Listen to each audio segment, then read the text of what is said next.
நண்பர்களுக்கு வணக்கம். நான் கசாலி டிகோட்ஸ். இது உள்ளூர் அரசியல், உலக செய்திகள், சமுதாய கருத்துக்கள், சினிமா அனைத்தையும் தரவுகளோடு கொடுக்கக்கூடிய ஒரு சேனல். உங்களுடைய ஆதரவு அவசியம் தேவை. என்ன ஆதரவு உங்களுக்கே தெரியும். சரி, இப்போ நம்ம இன்னைக்கு அரசியல் தொடர்ந்து நம்ம அரசியல் பேசிக்கிட்டு இருக்கோம். ஏன் அரசியல் பேசுறோம்னா, உலக அரசியல், உலகத்துல என்ன நடக்குதுன்னு பேசுறோம். சில நேரம் சமுதாய கருத்துக்கள்ல என்னென்ன இந்த மாதிரி ஏசி பிரச்சனை பேசுறோம். அதையெல்லாம் தாண்டி உள்ளூர் அரசியல் நம்ம நடந்துகிட்டு இருக்க ஒரு விஷயத்திலும் நிகழ்ச்சியிலும் அரசியல் இருக்கு. நம்ம அரிசி வாங்க போனா அதுல அரசியல் இருக்கு. திடீர்னு பெட்ரோல் போட போனா அதுல அரசியல் இருக்கு. குடி தண்ணீர்ல அரசியல் இருக்கு. விவசாயம் பார்க்கறதுல எல்லாத்துலயும் அரசியல் இருக்கு. அப்படின்னால அரசியல் நம்ம அவசியம் பேசணும். சரி, இன்னைக்கு தமிழ்நாடு பரபரப்பா இருக்கு. இப்போ இந்த வீடியோ வெளியே வரும்போது என்ன நிகழ்வு இப்போ நான் பேசிட்டு இருக்குது, என்ன ஏற்கனவே நண்பர் ஒருத்தர் சொன்னாரு ஆரம்பத்திலேயே, நீங்க டேட்டு சொல்லிருங்க அப்படின்னு சொல்லி. இன்னைக்கு 7ஆம் தேதி மே மாசம் 2026. இப்போ நான் பேசிட்டு இருக்க இந்த டைம் 3:25. Okay, 7/5/2026 3:25 afternoon. ஓகே, முன்மாலை. சரி, இப்போ இதை சொல்லுவோம். இந்த நேரத்துல கட்சிகளுக்கு இடையில மாறி மாறி மாறி மாறி இந்த குதிரை பேரம் சொல்லுவாங்க. அதுக்கப்புறம் பயங்கரமா போய்கிட்டு இருக்கு. இவர் கவர்னர், இந்த நேரத்துலதான் கவர்னரோட அர்லேக்கர் அவரோட இம்பார்ட்டன்ஸ், யாரை கூப்பிடுறது, யாருக்கு சான்ஸ் கொடுக்கறது அப்படின்னு சொல்லி பெருசா பேசிட்டு இருக்காங்க. பொதுவா நம்ம ஏற்கனவே நிறைய நீங்க பார்த்துருப்பீங்க. நானும் நிறைய பார்க்குறேன், படிக்கிறேன், கேள்விப்படுறேன். அப்புறம் தரவுகள் செக் பண்றோம். அப்படி இந்த இதுல பெரிய தரவு இல்லாட்டா கூட என்னன்னா, நம்பர் 1 கவர்னரோட அதிகாரம் என்ன. அவரு இவ்வளவு பேர் எம்எல்ஏக்கள் கையில் இருக்காங்க. அதாவது 234 தொகுதியில சரிபாதி 117, அப்புறம் 1 எக்ஸ்ட்ரா அப்படின்னு சொல்லியாச்சுன்னா 118 நீங்க நிரூபிக்கணும். அப்படிங்கிறது கவர்னர் மாளிகையிலேயோ வேற எங்கேயோ ஒரு பெரிய ஸ்டார் ஹோட்டல்லையோ எங்கேயோ நிரூபிக்கிறது இல்லை. அது நிரூபிக்கக்கூடிய ஒரே இடம் சட்டமன்றம். ஓகே, அப்போ சட்டமன்றத்துல போய் நிரூபிக்கிறதுக்கு முன்னாடி யாரு அதிகமான எம்எல்ஏக்கள் வச்சிருக்காங்களோ, உதாரணத்துக்கு 80-90 வச்சிருக்காங்க, 90 பேர் வச்சிருக்காங்கன்னா இன்னும் ஒரு 28 பேர் தேவைப்படும். அந்த 28 பேரை யார்ட்டையும் மொத்தமா வேற கட்சி சேர்த்து கூட்டணி ஆட்சியோ அல்லது வெளியில இருந்து ஆதரவோ எது வேணாலும் கொடுக்கலாம். அப்போ அவர் அதிகமா வச்சிருக்க, ஒருத்தர் 90, இன்னொருத்தர் 85, இன்னொருத்தர் 70 அப்படின்னு வச்சுக்கோமே. அந்த மாதிரி இடத்துல நீங்க யார் அதிகமா இருக்காங்களோ அவங்க லெட்டர் கொடுப்பாங்க, நாங்க ஆட்சி அமைக்க விரும்புறோம்னு. அப்போ ஓகே, நீங்க வாங்க, உங்க முதலமைச்சரா நீங்க சுவானின் பண்ணிக்கங்க, நீங்க முதலமைச்சரா பதவி ஏத்துக்குங்க அப்படின்னு சொல்லுவார். சொல்லி முடிச்ச உடனே ஓகே அப்படின்னு பதவி ஏற்பு விழா எல்லாம் முடிஞ்சிடும். கவர்னர் பதவி ஏற்புக்கு எல்லாம் முன்னாடி இருப்பாரு. அந்த மாதிரி சி. ஜோசப் விஜய் எனும் நான் அப்படின்னு ஆரம்பிச்சு பதவி ஏற்றுக்கோங்க. இது படங்கள்ல பார்த்துருக்கோம். அப்புறம் 2021 கம்பீரமா M.K. ஸ்டாலின் அப்படின்னு சொன்னோன்னா முத்துவேல் கருணாநிதி ஸ்டாலின் அப்படின்னு முழு பெயரையும் சொல்லி அது ரொம்ப பரபரப்பாச்சு. அந்த மாதிரி பதவி ஏற்பு நடந்துடும். பதவி ஏற்பு நடந்ததுக்கு அப்புறம் அவங்க ஒரு டைம் கொடுப்பாங்க. 2 நாளோ 4 நாளோ 1 வாரமோ, அதிகபட்சம் 10 நாள் நினைக்கிறேன். 10 நாள் இதுக்குள்ள அவங்க ஃப்ளோர் மெஜாரிட்டின்னு சொல்லுவாங்க. ஃப்ளோர்னு என்ன, அங்க சட்டமன்றத்துல அங்க கூப்பிட்டு மெஜாரிட்டி யாரு என்னன்னு கூப்பிடுவாங்க. இப்போ 234 எம்எல்ஏக்களும் அங்க அவைலபிள் அப்படின்னா, இப்போ விஜயோட இந்த பிரச்சனையில option A, option B, option C, option D அப்படின்னு சொல்லி பேசிடலாம். இப்போ விஜய்க்கு 108 இடங்கள்ல ஜெயிச்சிருக்காங்க விஜய். இப்போ இதை தாண்டி கவர்னருக்கு அதிகாரம் இருக்கான்னா அதிகாரம் இல்லை. ஆனா அதிகார துஷ்பிரயோகம் இருக்கு. நீங்க எல்லாத்தையும் பெருசா எவ்வளவு இருக்கான்னு முதல்ல காமிங்க, அதுக்கப்புறம் நான் உங்களுக்கு பதவி பிரமாணம் செஞ்சு வைக்கிறேன் அப்படின்னு அவர் சொல்லலாம். அது சொல்லக்கூடாது. ஆக்சுவலா சொல்லிட்டு அவர் கேரளா போயிட்டார். இவர் பொறுப்பு கவர்னர் தானே, பொறுப்பு இல்லாமல் நடந்துக்கிட்டாலும் பொறுப்பு கவர்னர் அவர் தமிழ்நாட்டுக்கு. சரி, ஏன்னா ஒரு R.N. ரவி அவர் கிளம்பி போயிட்டாரா, அதனால அதுக்கடுத்து ஆர்லேக்கர் இவர் இருக்காரு. சரி, இப்போ ஆப்ஷன் ஏ, இதுல என்ன நடந்திருக்குன்னு சொல்லிடுவோமா. இப்போ 108 சீட்டு விஜய் கட்சி தாவேகா, 73 கூட்டணி திமுக கூட்டணி 73, அண்ணா திமுக கூட்டணி 53. ஓகே, 53 73, அதுக்கப்புறம் 108, அப்போ 234 சரியா போச்சு. இந்த 108ல அவருக்கு அவைலபிள் அப்படின்னு சொல்லுவோம் இல்லையா, அது 106 தான் இருக்கு. என்ன காரணம் அப்படின்னா, அவர் 2 இடத்துல போட்டி போட்டிருக்காரு, ஒரு இடத்த ரிசைன் பண்ணி ஆகணும். அப்போ அவருக்கு ஓட்டு ஒன்று தான். 2 இடத்துல போட்டி போட்டனால 2 ஓட்டு அப்படி கிடையாது, ஒரு ஓட்டு தான், ஒரு எம்எல்ஏ தான் அவரு. அப்போ ஒன்று குறைஞ்சி வச்சா 107. அப்புறம் இந்த இதுல பதவி பிரமாணம் செஞ்சதுக்கப்புறம் அந்த சட்டமன்றம் நடக்கும்போது எவ்வளவு பேர் இருக்காங்க, அதை சட்டமன்றத்தை நடத்தணுமே. அப்ப ஸ்பீக்கர், சபாநாயகர், அவர் ஒருத்தரை செலக்ட் பண்ண, அவங்க பொதுவாகவே ஆளுங்கட்சியில இருந்தா செலக்ட் பண்ணுவாங்க. ஏன்னா எதிர்கட்சியிலும் செலக்ட் பண்ண மாட்டாங்க. ஏன்னா ஆளுங்கட்சிக்கு ஆதரவா தான் பொதுவாக நடப்பாங்க. நியாயமா ஒன்றும் நியாயமா நடக்கணும், அல்லது ஆளுங்கட்சிக்கு ஆதரவா நடக்கணும் அப்படின்னு ஒரு சூழல் இருக்கும். அப்போ ஒருத்தரை அங்க சபாநாயகரை தேர்ந்தெடுத்தாச்சுன்னா அப்போ 106 தான் மிச்சம் இருக்கு. இப்போ 118க்கு இன்னும் 12 வேணும். இப்போ முதல்ல என்ன நினப்பு இருந்துச்சு அப்படின்னா, இவருக்கு 106 கையில, 108 ஜெயிச்சாலும் 106 கையில இருக்கு, இன்னும் 12 வேணும். அந்த 12 ஒண்ணு அதிமுக மொத்தத்துக்கு இந்த மாதிரி நிபந்தனையற்ற ஆதரவு கொடுக்க போகுதுன்னு ஒரு பேச்சு இருந்துச்சு.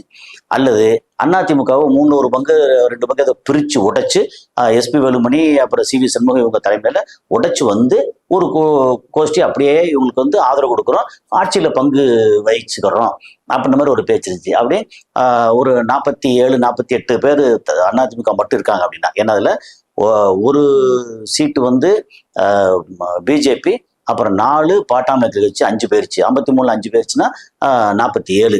அதுக்கப்புறம் வேற அம்மா மக்கள் முன்னேற்ற கழகம், அப்புறம் இதெல்லாம் ஒரு போனா கூட 45 குறையாம இருக்கு. அதுல 3 ஒரு 15, 3 2 பங்கு 30 பேர், ஒரு 15 20 பேர் சேர்ந்து ஒரு அமைப்பா வந்துட்டாங்கன்னா, இப்போ இவருக்கு தேவைப்படுறது மொத்தமே 12 பேர். அப்ப 20 பேர் இப்போ அதிமுக உடைச்சு வெளியே இங்க ஆதரவு கொடுத்தாங்கன்னா இது ஆட்சி நடக்கும். அப்போ ஆப்ஷன் ஏ தாவேகா 106 பிளஸ் அதிமுக நிபந்தனையற்ற ஆதரவு அல்லது கூட்டணி ஆட்சி, அல்லது அதிமுக உடைச்சிட்டு வந்த ஒரு கூட்டம், அப்புறம் கூட்டணி ஆட்சி. ஏன்னா கூட்டணி ஆட்சின்னு என்ன, இவர் முதலமைச்சரா இருக்கலாம், ஆனா வேற கூட இருக்கிறவங்களுக்கும் பதவி கொடுக்கறது. அதுதான் சொன்னாரு, எல்லாருக்கும் பதவி கொடுப்போம், எல்லா மாதிரி நிறைய ஆரம்பத்துல விக்கிரவாண்டியில ஆரம்பிக்கும் போதே சொல்லியிருந்தாரு. ஓகே, இந்த மாதிரி ஒரு சூழல்ல ஆப்ஷன் ஏ இப்படி. ஆப்ஷன் பி அப்படின்னா, எங்களுக்கு அதிமுக பிஜேபி கூட்டணியில் இருக்க அவங்க யாரும் வேண்டாம், எங்களுக்கு தேவைப்படுறது, நான் ஏற்கனவே முன்னாடி இருந்தே நான் ரொம்ப பேசிட்டு இருக்கோம், ஆசைப்பட்டுட்டு இருக்க காங்கிரஸ்ல 5 பேர் ஜெயிச்சிருக்காங்க. திமுக கூட்டணியில காங்கிரஸ் 5 பேர், அது இல்லாம பிசிகா 2 கம்யூனிஸ்ட் 2 4, அப்ப 11 பேர் அங்க இருக்காங்க. அப்ப இன்னும் ஒண்ணு வேணும். இன்னொன்னு பிரேமலதா விஜயகாந்த், அவங்க ஒரு சீட்டு ஜெயிச்சிருக்காங்க. அப்ப 12 இது வந்துருச்சு. இல்ல IUML, இந்தியன் யூனியன் முஸ்லீம் லீக், அவங்க ஏணி சின்னத்துல 1 இருக்கு. 2 ஜெயிச்சா கூட 1 உதயசூரன், 1 ஏணி சின்னத்துல, அவங்க வந்தா கூட கரெக்டா சேர்ந்துரும் அப்படின்னு சொல்லி பிளான் பண்ணி அவங்க எல்லாம் முதல்ல பேசிக்கிச்சு. ஆப்ஷன் பி என்னன்னா, 106 எம்எல்ஏக்களோட தாவேகா, அதுக்கப்புறம் 5 எம்எல்ஏ காங்கிரஸ், அதுக்கப்புறம் 2 4 கம்யூனிஸ்ட், 2 விடுதலை சிறுத்தைகள். இப்ப விடுதலை சிறுத்தைகள் 2 இங்க வந்தாங்கன்னா, அதிமுக கூட்டணியில் இருக்கக்கூடிய பாட்டாளி மக்கள் கட்சி 4 சீட்டு ஜெயிச்சிருக்காங்க, அவங்க இங்க வர முடியாது. ஓகே, அப்ப இந்த 6 பிளஸ் IUML, இந்தியன் யூனியன் முஸ்லீம் லீக்கோ அல்லது தேமுதிக, அதுவும் 1 வந்தா 118 கரெக்டா வந்துருச்சு. இப்ப தேமுதிகவை நம்பி நம்ம ஆட்சி அமைக்க முடியுமான்னு ஒரு சின்ன டவுட் இருக்கு அவங்களுக்கு. IUML பார்த்தாங்க, இப்ப நினைச்சு ஆப்ஷன் பி. அது ஆப்ஷன் சி அப்படின்னா, இது என்ன நடந்துச்சுங்கிற விஷயம் சொல்லிடுவோம். ஆப்ஷன் சி என்ன நடக்குது அப்படின்னா, இவருக்கு ஆட்சி அமைக்க எதிர்கட்சியை ஆக்கி விட்டு திமுக அண்ட் அதிமுக அந்த 2 கட்சியும் இணையிறது. இது எப்படி சாத்தியமானா, வேற வழி இல்லைன்னா அரசியல்ல எல்லாமே சாத்தியம். இப்போ திமுகல இருந்து 5 சீட்டு வெளியே போயிருச்சு. எப்படி காங்கிரஸ் வெளியே போய் அவங்களுக்கு ஆதரவு கொடுத்து கடிதம் கொடுத்து கையெழுத்தெல்லாம் போட்டாச்சு. அப்போ 67 பேர் அங்க திமுக கூட்டணியில 67 இருக்கு. அதிமுகல பிஜேபி வெளியே போனா கூட 1 சீட்டு வெளியே போயிருச்சு. மிச்சது எல்லாமே 52 அங்க இருக்கு. 52 பிளஸ் 67 அப்படின்னா 119 வந்துருச்சு. அப்போ ஆட்சி அமைக்க முடியும். அப்போ பெரும்பான்மை இவங்க நிரூபிக்க முடியும். அப்போ இவர் எடப்பாடி பழனிசாமி அவர் முதலமைச்சராகவும், திமுக இருக்கிறவங்க துணை முதலமைச்சராகவும் உள்ள வழக்கம் போல உதயநிதி ஸ்டாலின் துணை முதலமைச்சர், இவங்க கூட்டணி சேர்ந்து ஆட்சி நடத்துறது. அதுக்கப்புறம் விஜய் எதிர்கட்சி தலைவர், அந்த மாதிரி ஒரு சூழல் வந்துடும். இப்ப என்னன்னா, ஸ்ட்ரெயிட்டா எடுத்த உடனே ஆப்ஷன் ஏ சொன்னோம் இல்லையா, அதிமுக அவங்க நிபந்தனையற்ற ஆதரவோ அல்லது பிரிஞ்சு கொடுக்க ஆதரவோ யார் சொன்னா நடக்கும்னா, அங்க அமித்ஷா அங்க இருந்து உத்தரவு போடணும். அந்த போடுறதுக்கு முன்னாடி இவர் விஜய் என்ன பண்ணிட்டாரு, நேர காங்கிரஸை கூப்பிட்டு சேர்த்துக்கிட்டாரு. அப்ப சேர்த்தோன்னு என்னாச்சு, 5 சீட் வந்துருச்சு. இப்ப 111 நிக்குது. இப்போ கம்யூனிஸ்டும் விடுதலை சிறுத்தைகளும் வந்து சேருவாங்கன்னு எதிர்பார்த்தது. ஆனா வந்து சேரல. என்ன பண்ணிட்டாங்க, கம்யூனிஸ்ட் வந்து இல்ல நாங்க அங்க போய் சேரலைன்னு சொல்லி இவர்கிட்ட ஸ்டாலின்கிட்ட சொல்லிட்டாங்க. பத்திரிகையில வெளியே வந்துருச்சு, செய்தியா வந்துருச்சு. அப்புறம் விடுதலை சிறுத்தைகளும் அங்க சேர தயாரா இல்லைன்னு இப்போ சொல்லிட்டாங்க. அப்புறம் இந்தியன் யூனியன் முஸ்லீம் லீக் அவங்களும் நாங்க போய் சேரல முடியும் சொல்லிட்டாங்க. பிரேமலதா விஜயகாந்த் மட்டும் இன்னும் சொல்லலை. அப்ப என்ன, திமுகவோட கூட்டணி வந்து மைனஸ் காங்கிரஸ், காங்கிரஸ் இல்லாம அப்படி இன்டாக்டா வந்து அப்படி ரொம்ப ஸ்ட்ராங்கா இருக்கு. சரி, இப்போ அதிமுகவோட நிலைமை என்ன, இன்னும் கூட்டணி பேச்சுவார்த்தை நடந்துகிட்டு இருக்கதா வேற சொல்றாங்க. அப்போ ஆப்ஷன் ஏ வந்து தாவேகா ஆட்சி அமைக்கிறது முடிஞ்சு போச்சு இல்ல. ஆப்ஷன் பி வந்து தாவேகா ஆட்சி அமைக்கணும், அதுக்கு காங்கிரஸ் ஃபர்ஸ்ட் வந்துட்டாங்க, இன்னும் 3 கட்சிகள் வந்து சேரணும், அது வந்து வர முடியாம போச்சு. அப்போ ஆப்ஷன் பியும் வந்து கொலாப்ஸ் ஆயிடுச்சு, முடிஞ்சு போச்சா. அப்ப ஆப்ஷன் சி இருக்கு, இன்னொன்னு ஆப்ஷன் டி இருக்கு. ஆப்ஷன் சி என்ன, திமுக அதிமுக சேர்ந்து ஒரு 119 இடம் வந்துருது. அப்ப அவங்க வந்து ஆட்சி அமைக்கிறாங்க, கூட்டணி ஆட்சி. எல்லாத்துக்கும் இருக்கிற அந்த சின்ன சின்ன கட்சிகளுக்கு கூட மந்திரி பதவி அதுன்னு சொல்லி வாரியம் எல்லாத்தையும் கொடுப்பாங்க. கொடுத்து அவங்கள வச்சு ஆட்சி அமைச்சு கன்டினியூ பண்றது. விஜய் வந்து எதிர்கட்சி தலைவரா அங்க செயல்படுறது அப்படிங்கிற இடத்துல ஆப்ஷன் சி. இப்ப ஆப்ஷன் சி வந்து நடக்குமா அப்படின்னா 50-50. ஸ்டாலின் வந்து என்ன சொல்றாருன்னா, இவரு எடப்பாடி பழனிசாமி எதிர்த்து நின்றுதான் நிறைய பேசி எல்லா இடமும் பேசியிருக்கோம்.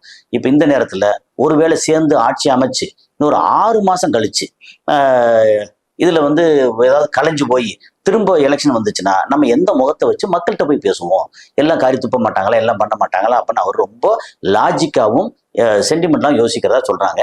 அதே நேரத்தில் அங்கே உள்ளேயே இல்லை நம்ம இதை விட்டாச்சுன்னா வேற சான்ஸ் இல்லை, நம்ம வந்து ஆட்சி பண்ணி ஆகணும், இல்லைன்னா நம்மளை வந்து இன்னும் கீழே வந்து இறக்கிடுவாங்க மக்கள் அப்படின்ற மாதிரி அவங்க சொல்றதாகவும் இன்னும் பேச்சுவார்த்தை நடந்துகிட்டு இருக்கிறதாகவும் தகவல். இப்போ யாரும் ஆட்சி அமைக்கல, கவர்னர் வந்து கேரளா கிளம்பி போயிட்டதா சொல்றாங்க. இப்போ இங்க கவர்னர் இல்லை, ஆனா இங்க பேச்சுவார்த்தை பயங்கர நடந்துகிட்டு இருக்கு. ஒருவேளை இப்போ திமுக அதிமுக ஒண்ணு சேரல, ஆட்சி அமைக்கல அப்படின்னா தாவேகாவும் ஆட்சி அமைக்க முடியாது, திமுகவும் அமைக்க முடியாது, அதிமுக அமைக்க முடியாது. அப்படின்னு இந்த 3 கட்சி, ஏன்னா மற்றபடி ஒரு நாம் தமிழரோ அது இது எதுக்கும் இது லிஸ்ட்லேயே இல்லை, ஏன்னா எதுவும் ஜெயிக்கல, ஆனால் லிஸ்ட்லேயே இல்லை, அதை விட்டுருங்க. இந்த 3 கட்சியும் தனித்தனியா நிக்குது, ஆட்சி அமைக்க வழியே இல்லை அப்படின்னா ஆப்ஷன் 4. 4வது ஆப்ஷன் என்னன்னா, இது யாரையும் ஆட்சி அமைக்க கூப்பிட்டு உங்களுக்கு நிரூபிக்க முடியல. அவர் இப்ப என்ன சொல்லிட்டாரு கவர்னர், இப்ப வந்த தகவல் என்ன வந்துச்சு அப்படின்னா, நீங்க வந்து உங்க கையில 118 எம்எல்ஏக்கள் இருக்காங்கன்ற விஷயத்த எனக்கு ஃப்ளோர் டெஸ்ட் எல்லாம் வேண்டாம், உங்க கையில வந்து லிஸ்டோட கையெழுத்தோட எனக்கு கொடுங்க, நான் வந்து உங்களை ஆட்சி அமைக்கிறதுக்கு நான் கூப்பிடுறேன் அப்படின்னு சொன்னதா இப்போ வந்து செய்தி வந்திருக்கு. அப்போ கிட்டத்தட்ட ஃப்ளோர் டெஸ்ட் இல்லாம அதுக்கு முன்னாடி நிரூபிக்கணும் அப்படிங்கிற ஒரு சூழல். இவங்க நிரூபிச்சாச்சுன்னா அவங்க வந்து ஆட்சி அமைக்க கூப்பிட நிரூபிக்கிறதுக்கு வழியே இல்லை. இப்போ டோட்டலா இவங்க 108 இடத்துல ஜெயிச்சும் ஆட்சி அமைக்க முடியல. அவங்க வந்து 73 இடத்துல ஜெயிச்சும் 5 பேரை வந்து பறி கொடுத்துட்டாங்க. பறி கொடுத்தேன்னா ஏற்கனவே தேர்தலுக்கு முன்னாடியே ஒருவேளை இவங்க இல்லை அப்படின்னா, காங்கிரஸ் இல்லைன்னா இன்னும் கொஞ்சம் பெட்டரா கூட பெர்ஃபார்ம் பண்ணியிருப்பாங்களோ என்னவோ தெரியல. ஆனா அது சொல்ல முடியாது. ஏன்னா இப்ப வந்து மக்களோட தீர்ப்பை இப்படி தாவேக்கா இவ்வளவு தூரம் வந்து வாங்கும் அப்படின்னு யாருமே எதிர்பார்க்கல. எனக்கே பின்னூட்டத்துல வந்து நீங்க வந்து இந்த மாதிரி முன்னாடி இப்படி சொன்னீங்களே அப்படின்னு சொன்னாங்க. யாருமே எதிர்பார்க்கல, நானும் எதிர்பார்க்கல. நான் வந்து என்ன நினைச்சேன், ஒரு 10 இடத்துக்குள்ள வருவாங்களா இல்ல 7 இடத்துக்குள்ள வருவாங்களா அப்படின்னு, யார் யார் எங்கெங்க இடத்துல நிக்கிறாங்க, யார் இடத்துல வாய்ப்பு இருக்கு அப்படிங்கிற மாதிரி கணக்கு போட்டோம். ஆனா நிறைய இடங்கள்ல வந்து ஓட்டை பிரிப்பாங்க அப்படின்னு வந்து நான் வந்து நிறைய இடத்த கேட்டு அவர் கணக்கு போட்டு பார்த்து சொன்னேன். எப்படின்னா, அதிமுக வாக்கை ரொம்ப பிரிச்சாங்கன்னா திமுகவுக்கு லாபமாகும், திமுக வாக்கை எங்கெல்லாம் பிரிக்கிறாங்களோ அது அதிமுக லாபமாகும் அப்படின்னு நினைச்சோம். இது ரெண்டையும் சேர்த்து பிரிச்சு அவர் வந்து 108 இடத்துல ஜெயிச்சாங்கிறது யாருமே எதிர்பார்க்கல. நான் கேள்விப்பட்ட வரைக்கும் விஜயும் எதிர்பார்க்கல. ஏன்னா இது வந்து எப்படின்னா, விஜய் சொன்னாரா அப்படின்னா, விஜய் அங்க உள்ள பேசுனது அங்க சுத்தி வந்து சேரும்ல, அது வந்து ஃபேக் நியூஸ் தான், நல்ல நியூஸ் தெரியாது. ஆனா விஜய் கூட எதிர்பார்க்கல. அப்புறம் நான் வந்து ஒரு 2 இப்போ தாவேக்கால ஜெயிச்ச எம்எல்ஏக்கள்கிட்ட நான் வந்து போன்ல பேசினேன், எனக்கு நண்பர்கள் போன்ல பேசினேன். வந்து அண்ணே நான் எதிர்பார்க்கல, ஜெயிச்சிட்டேனே அப்படின்னு சொல்லி சொன்னாங்க. ஸோ ஒருத்தர் வந்து சார் என்ன இதெல்லாம் நாங்கள் சார் இப்படிலாம் ஜெயிப்பன்னு எப்படி எதிர்பார்த்தீங்க, நீங்கள்லாம் நாங்கள் யாருமே எதிர்பார்க்கல அப்படின்னு அப்படி சொன்ன இதில் எப்படின்னா யாருமே எதிர்பார்க்கல. இது நடந்தது ஒரு மேஜிக் அல்லது மிரக்கல் நடந்துருச்சு. ஆனால் மக்கள் வந்து உள்ளுக்குள்ள வச்சிருந்தாங்க அந்த ஆதங்கத்தை பூரா திமுகவுக்கு எதிராகவும் அண்ணா திமுக எதிராக வந்து கொட்டி தீர்த்துட்டாங்க அப்படின்னு சொல்லிக்கலாம். சரி, இப்போ ஆப்ஷன் 4 அப்படின்னா ஒரு 6 மாசத்துக்கு கவர்னர் ஆட்சி நடக்கும். அந்த கவர்னர் ஆட்சி நடக்கும்போது என்ன நடக்கும், அவங்க வந்து பிஜேபியை வளர்க்கறதுக்கு என்னெல்லாம் உண்டோ அதெல்லாம் பண்ணுவாங்க. எதெல்லாம் இம்போஸ் பண்ணணுமோ சென்ட்ரல் கவர்மெண்ட்லேருந்து ஒன்றிய அரசுல இருந்து என்னெல்லாம் சட்டங்கள் இம்போஸ் பண்ணணுமோ முடிஞ்ச அளவுக்கு இம்போஸ் பண்ணுவாங்க. கவர்னர் அதிகாரத்தில் என்ன உண்டோ இந்த அதிகாரம் படி நிறையா வந்து பண்ணுவாங்க. நம்ம வந்து வேடிக்கை பார்க்கணும். அடுத்த எலெக்ஷன் வர வரைக்கும் 6 மாசத்துக்குள்ள எலெக்ஷன் நடத்தி ஆகணும் அப்படின்னு இருக்கு. இல்லைன்னா வேற ஏதாவது சட்டம் ஒழுங்கு காரணத்தை காமிச்சா தான் 6 மாசத்துக்கு அப்புறம் இன்னொரு 6 மாசம் அதை வந்து எக்ஸ்டெண்ட் பண்ண முடியும். முன்னாடி வந்து அலெக்சாண்டர்னு சொல்லி காங்கிரஸ் ஆட்சியில் ஒருத்தர் அவர் இருந்தார். ஐ திங்க் ஒரு 80 கடைசியில் அப்படி இருந்தார். அவர் வந்து இப்போ செயல்பட்ட விதமெல்லாம் பயங்கரமா இருந்துச்சு. 80 கடைசினா ஒரு 87 88 அந்த ரேஞ்ச் நினைக்கிறேன் அப்ப இருந்தாரு. அவர் செயல்பட்டது அவர் நின்னா அவரே முதலமைச்சர் ஆயிடுவார் போல இருக்கு அப்படின்னு ஒரு நேர்மையா ரொம்ப ஸ்ட்ரிக்டா பண்ணாங்க அப்படின்னு சொல்லி அந்த டைம்ல இருந்து. அப்போ வந்து நான் அக்ரி காலேஜ்ல கிள்ளிக்குளம் திருநெல்வேலி கிள்ளிக்குளத்துல அக்ரி காலேஜ்ல படிக்கும் போது அப்ப என்ன சொன்னா அங்க திருநெல்வேலி அங்க தூத்துக்குடி கலெக்டர் வந்தாருன்னா இப்ப கலெக்டர் வந்து இப்ப அவர் வந்து பெரிய பொறுப்புல இருக்காங்க. கலெக்டர் வந்து எம்எல்ஏ அண்ட் மந்திரி இருக்கும்போது கலெக்டரோட பவர் வேற, கவர்னர் ஆட்சியில் இருக்கும்போது கலெக்டர் தான் எல்லாமே அப்படின்னாங்க. ஸோ அந்த மாதிரி ஒரு வருஷம் அவர் இருந்தார். அதுக்கப்புறம் தான் வந்து காங்கிரஸ், திமுக, அப்புறம் சேவல், புறா அப்படின்னு சொல்லி பிரிஞ்சு எல்லாம் போட்டி போட்டாங்க. ஓகே, அது ஒன்று நடந்தது. அந்த மாதிரி இப்போ நடக்கிறதுக்கு வாய்ப்பு இல்லை. ஆனால் 6 மாசத்துக்குள்ள திரும்ப எலெக்ஷன் நடந்தாகணும். ஆப்ஷன் 4. இப்போ இது முடிக்கிறதுக்கு முன்னாடி ஒரு விஷயத்த நான் கேள்விப்பட்ட ஒரு விஷயத்த சொல்லிடலாம். இப்போ விஜய் வந்து ஏன் அவசரப்பட்டு காங்கிரஸோட சேர்ந்தார்? அது தன்னை குழி பறிச்சுக்கிற மாதிரி தானே. அந்த காங்கிரஸ் பறிச்ச குழியில தானே போய் விழுந்த மாதிரி தானே ஆகுது. அப்படி இல்லாம இருந்துருச்சுன்னா அதிமுக நேரடியாவோ அல்லது பிளவுபட்டோ அவருக்கு ஆட்சி அதிகாரத்தை கொடுத்துருப்பாங்க அப்படின்னு ஒரு சூழல்ல இவர் ஏன் வந்து பண்ணாரு அப்படிங்கிறதுக்கு ஒரு கான்ஸ்பிரசி தியரி மாதிரில 2 இது சொல்றாங்க. அங்க உள்ள மட்டாரத்தை பேசின இது சொல்றாங்க. அப்படின்னா பிஜேபியோட நம்ம போக வேண்டாம்னு விஜய் முடிவு பண்ணிட்டு காங்கிரஸோட நம்ம இப்ப சேர்ந்தோம்னா சவுத் இந்தியா முழுக்க விஜய்க்கு வந்து பேர் வந்து கேரளாவில் இருக்கு, ஆந்திராவில் இருக்கு, கர்நாடகா எல்லா இடத்துலையும் பேர் இருக்கு. ஏன்னா படத்தில் நடிச்சது மூலமா, அப்புறம் இந்த ஜெயிச்சது மூலமா அப்படின்னு இருக்கு. அப்ப தென்னிந்தியா முழுமைக்கும் இந்த தாவேகாவை டெவலப் பண்ண முடியும், ஸ்ப்ரெட் பண்ண முடியும். அதனால இது வந்து பிஜேபி வந்து அதுக்கு அப்படி வளர விடாது, காங்கிரஸ் வந்து வளர விடும். அப்படிங்கிறனால தென்னிந்தியா முழுமைக்கும் தாவேகா பெருசா டெவலப் ஆகலாம் அப்படிங்கிற ஒரு காரணத்துக்காக அவர் எதா இருந்தாலும் பரவாயில்ல அப்படின்னு காங்கிரஸ் கூட கூட்டணி போட்டுக்கிட்டாருன்னு சொல்றாங்க. எது எப்படி நடந்தாலும் ஆப்ஷன் 3 திமுக அதிமுக சேர்ந்து ஆட்சி அமைக்க போறாங்களா அப்படிங்கிறது விரைவில் தெரிஞ்சிடும். அப்படி ஆட்சி அமைக்கலன்னு வந்து முடிவாயிடுச்சு அப்படின்னா ஆப்ஷன் 4 கவர்னர் ஆட்சி தான். ஸோ என்ன நடக்குதுன்னு அடுத்தடுத்த காலையில் சந்திப்போம். நன்றி.